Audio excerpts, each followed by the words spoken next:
Hello everyone, welcome back to my channel Kalpana is লাইফস্টাইলে তোমাদের আবার একবার স্বাগতম।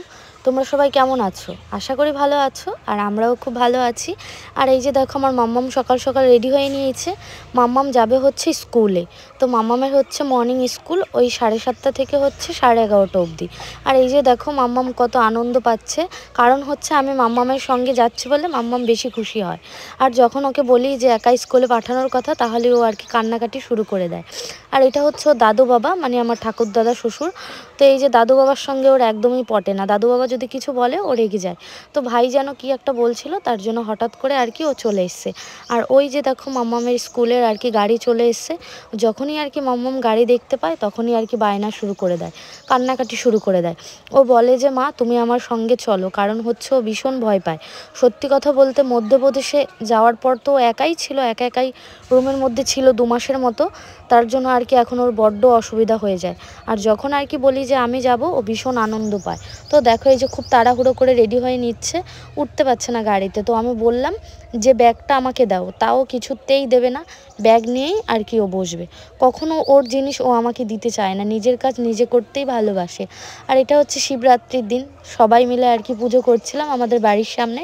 তোমরা তো আমার আগের ব্লগে দেখেছো, কালী পুজো হয় একদম আমার শ্বশুর বাড়ি ঘরের সামনেই। তো ওখানেই আর কি এই বছর প্রথমবার সবাই মিলে, মা কাকিরা সবাই মিলে আর কি শিব পুজোর আয়োজন করেছি। তো সেখানে আর কি চাল প্রসাদ তোসাদ সব মাখানো হয়েছিল, মানে উপোস করলে দুপুরবেলা খেতে হয়, সেটাই আর কি সবাই মিলে এক জায়গায় খাচ্ছিলাম। আর এটার মধ্যে রয়েছে আমার একটা পার্সেল, তো সেই পার্সেলটাই আর কি তোমাদের দেখালাম। তো কি পার্সেল রয়েছে সেটা আমি একটা অন্য ব্লগ ভিডিওতে শেয়ার করব। হঠাৎ করে আর কি এর ভিডিওটার মধ্যে চলে এসছে, তার জন্য আর কি দিয়ে দিলাম। বারবারই না এরকম ভুল হয়। আর এই যে আমাদের বাড়ির সামনে রয়েছে একটা ঝিলের মতো। তো সবাই মিলে আর কি আমাদের গ্রামের এই আশেপাশে যারা রয়েছে, মা কাকিমারা ঠাম্মা দিদারা, তারা আর কি ওই বিল থেকেই আর কি জল নিয়ে এসে বাবার মাথায় ঢালে। তো সবাই আর কি যেটা করে সেটা দেখে সবাই মিলে চলে গেলাম খালি পায়ে হচ্ছে জল আনার জন্য। এই যে এইগুলো সব হচ্ছে কাকি শাশুড়ি, আর পাশেরটা হয়েছে ওই যে জেঠি শাশুড়ি মাম্মামকে কোলে নিয়েছে। তো রাস্তা ধরে সবাই মিলে আর কি হাঁটতে হাঁটতে চলে গেলাম ওই ঝিলের সামনে। তো এই যে দেখো, খুব ভালো লাগছিলো সবাই মিলে যখন যাচ্ছিলাম। আর এই যে আমাকে ভীষণ কালো লাগছিলো, ভূত ভূত লাগছিলো, কারণ হচ্ছে এখানকার ওয়েদারটা একটু অন্যরকম। তো যখন আর কি বাবার বাড়ি থাকি বা বরের সঙ্গে ওই যে মধ্যপ্রদেশ গেছিলাম, তখন আর কি একটু ফর্সা ফর্সা লাগছিলো। আর এখানের ওয়েদারটা একটু অন্যরকম। তো জল নিয়ে আসতে যাওয়ার সময় একটা আর কি মন্দির ছিল বটগাছের নিচে।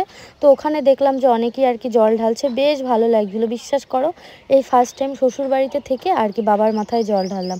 অন্যান্যবার বাবার বাড়িতে থাকি, ওখান থেকে আর কি জল ঢালা হয়। তো এখানে এসে দেখছি পুরো মেলার মতো বসে গেছে, অনেকেই আর কি জল ভরতে এসছে। কেউ বাজনা নিয়ে এসছে, কেউ হচ্ছে বক্স নিয়ে এসছে, কেউ হচ্ছে ব্যামপাট্টি ভাড়া করে এসছে। তো সব জায়গার লোকজন একই ঘাটে জড়ো হয়েছে। আর সবাই আর কি আমার ভিডিও দেখে, কম বেশি অনেক লোক। তো অনেকেই না চমকে গেছে যে আমি এখানে আসলাম কি করে, যেহেতু সচরাচর আমি শ্বশুরবাড়ি থেকে খুব বেরোই না।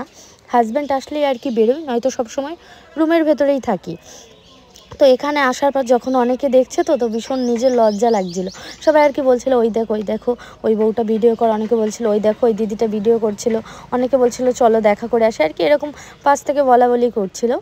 তো যাই হোক, অনেকে আবার ভিডিও টিডিও করে নিয়ে গেছিলো। সবাই আর কি বলছিল দিদি তোমার সাথে ফটো তুলবো। তো বললাম কী হয়েছে, তোলো, সবাই তোলা, আমিও তো তোমাদের মতো মানুষ। তো নিজেকে একটু লজ্জা লজ্জা লাগছিলো। আর এই যে কাকিরা সবাই দাঁড়িয়ে রয়েছে। আর আমার মাম্মামকে বারবার বললাম যে তোর যেতে হবে না, তুই থাক তোর মাম্মামের কাছে। ও ঠাম্মাকে আর কি মাম্মাম বলে, ও কিছুতেই শুনবে না, আমার সঙ্গে যাবেই। তো যাই হোক, আমরা গেছিলাম নর্মালি আর কি হেঁটে হেঁটে। নর্মাল বলতে কি, আমাদের কোনো বাজনা ভাড়াও ছিল না, আর হচ্ছে কোনো বক্সও ছিল না। তো আসার পর অন্য একটা দলের সাথে আমরা অ্যাড হয়ে নাচতে নাচতে আর কি সবাই মিলে চলে যাচ্ছিলাম। তো বেশ ভালো লাগছিলো। এই যে দেখো কত লোকজন, সত্যি কথা বলতে এত আনন্দ লাগছিলো। অন্যবার কি হয়, যখন উপোস করি তখন একটু কষ্ট হয় স্বাভাবিক, কিন্তু এইবার না এক ফোঁটাও কষ্ট হয়নি। অনেক কাকিরা সবাই মিলে করছিল দেখলাম, আর প্রচুর লোক করেছিল। তো আনন্দে আনন্দে না পুরো 4 প্রহরেই আমি কমপ্লিট করেছি। আর এই যে দেখো, যখন আমরা বাড়িতে পৌঁছে গেলাম, তখন দেখছি আর একটা দল আর কি আসছে আমাদের গ্রাম থেকে কিছুটা দূর, যে ওনরা আর কি বাজনা নিয়ে গেছিলো জল ভরতে। দেখো কত লোক, সব খালি পায়ে নাচতে নাচতে করে গেছিলো।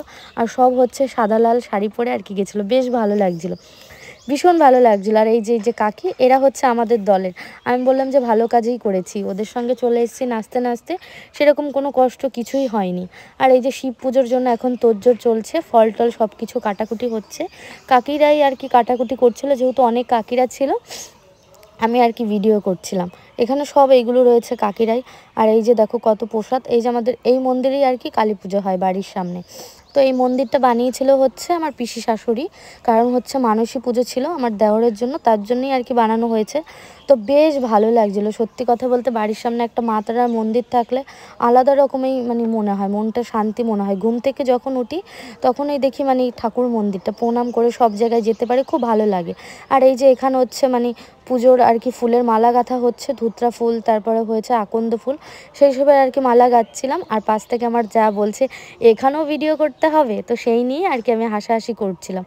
আর আমার মাম্মাম বলছে যে মা আমাকে সুই সুতো দাও, আমিও আর কি গেঁথে দিচ্ছি। আমি বললাম যে তুমি পারবে না, তুমি তো এখন ছোট, তুমি আমাকে দেখে শিখবে, তারপরে আর কি গাঁথবে। আর আমার যা হেসে মরে যাচ্ছিল আমার কাণ্ড মাণ্ড দেখে, কারণ আমাকে তো ক্যামেরা কেউ ধরে দিচ্ছে না। আমি কি করেছি, সামনে একটা গাবলা ছিল, মানে প্রসাদের গাবলা, সেখানটায় আর কি ফোনটা সেট করে তারপরে আর কি মালা গাচ্ছিলাম। বলছে তোমারই হবে, সত্যি ভিডিও করার কত আগ্রহ বলো তো। সেরকমভাবে তো আমি ভিডিও আপলোড করতেই পারছি না, মানে এত কাজ পড়ে গেছে না। কাজ বলতে কি, মাম্মামকে নিয়ে মর্নিং স্কুল আমার যেতে হয়, যেহেতু ওর বাবা থাকে না, সবটাই নিজের করে করতে হয়। আর এই যেটা হচ্ছে আমার মন্দির, মানে আমাদের ঠাকুর ঘর। অনেকেই অনেক রকম প্রশ্ন করো যে তুমি ভালো ঘরে থাকো, ঠাকুরকে কেন ওই ঘরে রাখো। সত্যি কথা বলতে কি বলো তো, এইটা হচ্ছে আমার ঠাম্মা শাশুড়ির স্মৃতি। ঠাম্মা শাশুড়ি পুজো করে এসছে, তারপর আমার শাশুড়ি করে, তারপর আমি করছি, সেই দেখে ভাবছি যে সবাই করছে, থাক এটা। আর এই যে এটা হচ্ছে আমার ভোলানাথ, মানে ওই পাথরটাকে আমি পুজো করি। বিয়ে হয়ে এসছে পর থেকেই আর কি, যখন শ্রাবণ মাস যায় 1 মাস তখনও করি, আর এমনি হচ্ছে বুধবার সোমবার তখনও আর কি ওই পাথরটাকেই পুজো করি। ওই পাথরটা নাকি কে দিয়েছিল আমার শাশুড়িকে, তো শাশুড়ি পুজো করে বলে, সেই দেখে আমিও আর কি পুজো করি। আর এখানে এই যে আমাদের ভোলানাথকে নিয়ে এসছে, সব যে যার বাড়িতে ভোলানাথ রয়েছে, ছোট খাটো মেঝো সবাইকে আর কি নিয়ে এসছে, যেহেতু আজকে হচ্ছে শিব পুজো, সবাইকে আর কি স্নান করানো হবে। আর এখানে এই যে কাকির যে নিয়ম কানুন, মানে ঠাকুরকে স্নান করানো, সব কিছু করিয়ে টরিয়ে নিচ্ছে। আর এখানে দেখো এই যে প্রসাদ তোসাদ কাটা কমপ্লিট হয়ে গেছে।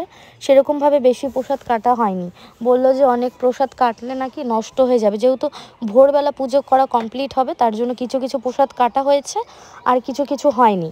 আর এই যে এখানে এক এক করে এখন আর কি সবাই পুজো করে নিচ্ছে। এটা হচ্ছে প্রথম প্রহর চলছে, আর ড্রেস চেঞ্জ করে করে হচ্ছে পুজো করতে হয় 4 বার করে। সেটা হচ্ছে যদি প্রথম পুজো দেওয়ার পর আমরা যদি কিছু খাবার খেতাম, তাহলে আর কি ড্রেস চেঞ্জ করতে হতো। যেহেতু আমরা কেউ কোনো রকম কোনো কিছু খাবার খাইনি, সবাই বললো যে না খেতে হবে না, একবারে আমরা পুজো টুজো কমপ্লিট করি আর কি খাওয়া হবে। বললাম ঠিক আছে, যখন খেতে হবে না তাহলে খাবোই না। তো ফার্স্ট প্রহর আমাদের কমপ্লিট করার পর এই যে সেকেন্ড প্রহরে আর কি বললাম যে ফটো তুলে দিতে। এই যে দেখো সবাই চাদর পরে নিয়েছে, আর কেমন কালো লাগছে, ভূত ভূত। এইগুলো হচ্ছে সব কাকিমা, কেউ হচ্ছে মানে যা কাকিমা এরকমটাই হয়। তো যাই হোক, সবাই মিলে বেশ আনন্দ হয়েছিল, সবাই আর কি লাল পা সাদা শাড়ি পরে আর কি আনন্দ করেছিলাম। আর ওই যে আমার যা, ভীষণ আনন্দ। তারপরে ভাবছিলাম কি সবাই মিলে একটু নাচানাচি করি। সত্যি কথা বলতে কি বলো তো, নাচানাচির কোনো এনার্জিই ছিল না, যেহেতু খাবার খাইনি, স্বাভাবিক উপোস করেছি, কষ্ট তো হবেই, তার জন্য নাচেনি। সবাইকেই আর কি টানাটানি করা হচ্ছিল। আর ওই যে আমার যা আর কি আমাকে বলছিল, এই দেখো ভিডিও ছাড়াও হয়ে গেছে ভিডিও। আমি বলছি হ্যাঁ, অনেকক্ষণ আগেই ছেড়ে দিয়েছিলাম। আর এই যে এটা হচ্ছে থার্ড প্রহর চলছিল, মানে কেউ শাড়ি টাড়ি চেঞ্জ করেনি, সব একইবারে পুজো কমপ্লিট করে তারপরে আর কি আমরা আর কি খাবার টাবার খেয়ে শুয়েছিলাম। আর সেরকমভাবে ড্রেস কেউ চেঞ্জ করেনি। এটা হচ্ছে এই যে আমার যা কিছুদিন আগে বিয়ে হয়েছিল, আর ওরা হচ্ছে বাজারের দিকে থাকে, তো পুজো করবে বলে আর কি আমাদের বাড়িতে এসছে। মানে আমরা হচ্ছে মামার বাড়ি সম্পর্ক হয়, ভাইয়ের হচ্ছে মামার বাড়ি। তো আমি হচ্ছে বড় বৌদি, মানে বড় যা, তারপরে হচ্ছে ও, আর তারপর আর একটা আছে, সেটা হচ্ছে আমার জেঠুর ছেলে। তো এখন অবধি ও এখনও ছোট রয়েছে, ছোট বলতে কলেজে পড়ে, এখন অবধি বিয়ে টিয়ের ব্যাপার এখনও অনেক দেরি আছে, এখনও 7-8 বছর, তারপরে ওকেও দেখাবো। আর এই যে এখন এক এক করে সবাই আর কি জল ঢেলে নিচ্ছে। সেরকমভাবে কোনো ভিডিও করতে পারিনি, তার মধ্যে টুকটাক সবাই মিলে করেছে। আর এই যে দেখো ঘুমিয়ে পড়ে যাচ্ছি, শিব পুজো করলে নাকি সারা রাত জাগতে হয়। সত্যি কথা বলতে কি বলো তো, আমি বাবার বাড়ি যখন পুজো করতাম, একদম সত্যি কথা বলছি, যখন পুজো করতাম সারা দিন না খেয়ে থাকতাম, কিচ্ছু খেতাম না। সন্ধেবেলা বাবার মাথায় জল ঢেলে আর কি খেয়ে নিতাম নিরামিষ ভাত। আমি আর কি উপোস করে থাকতেই পারতাম না। আর এখানে না সবাই করেছে বলে, মা কাকিরা সবাই করেছে, তার জন্য সেরকমভাবে কিচ্ছু কষ্ট হয়নি, বিশ্বাস করে এক ফোঁটাও কষ্ট হয়নি। আর এরা না সবাই মুখ ঢেকে রাখছে, বলছে যে ভিডিও করো না, চুলের অবস্থা কেমন হয়ে রয়েছে, একদম ভালো লাগছে না।